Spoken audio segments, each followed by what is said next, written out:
მოგესალმებით ჩემო მაყურებლებო, ყველამ კარგად ვიცით რომ მსოფლიოს მასშტაბით არსებობს ბევრი საიდუმლოება და ამოუხსნელი რამ. დღეს კი ვისაუბრებთ მორიგ 5 ამოუხსნელ საიდუმლოზე, რომელსაც მეცნიერები ვერ ხსნიან. ნომერი პირველი მოაი აღდგომის კუნძულზე.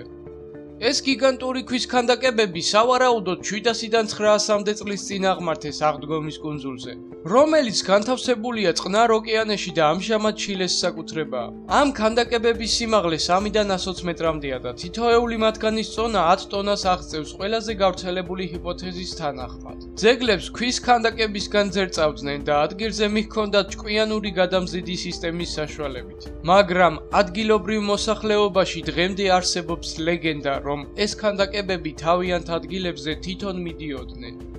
ნომერი 2. წყალქვეშა პირამიდები ბერმუდის სამკუთხედში.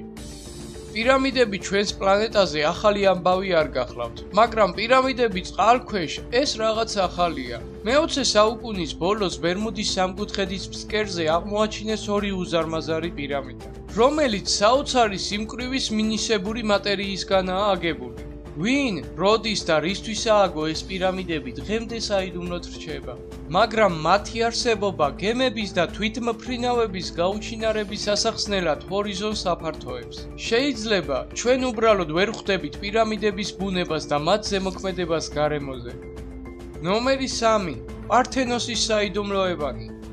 პართენოსი არის დასავლური ცივილიზაციის ერთ-ერთი ყველაზე ფასეული ნაგებობა, მაგრამ ჯერაც არის ბევრი საიდუმლო მის გარშემო. მაგალითად, როგორ მოახერხეს უძველესმა ათენელებმა მარმარილოს გადატანა პენტელიკოდან და ააშენეს ეს შედევრი თავიანთი პრიმიტიული ინსტრუმენტებით, რომლებიც იმ დროს არ არსებობდა, როგორ მოახერხეს პროპორციების და ბალანსის უნაკლოდ დაცვა, როგორ მუშაობდნენ მილიმეტრების სიზუსტით, როდესაც ამის გაკეთება თანამედროვე კომპიუტერებზეც კი უჭირთ.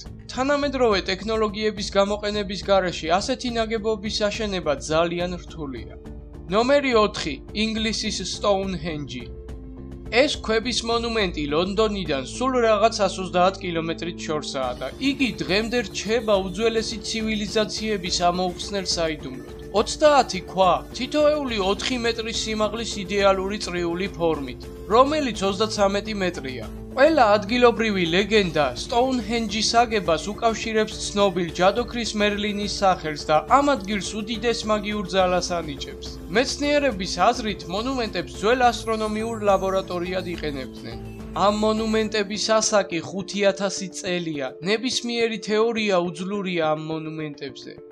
ნომერი 5. სად ქრება მილიონობით ტონა პლასტმასი ოკეანეში.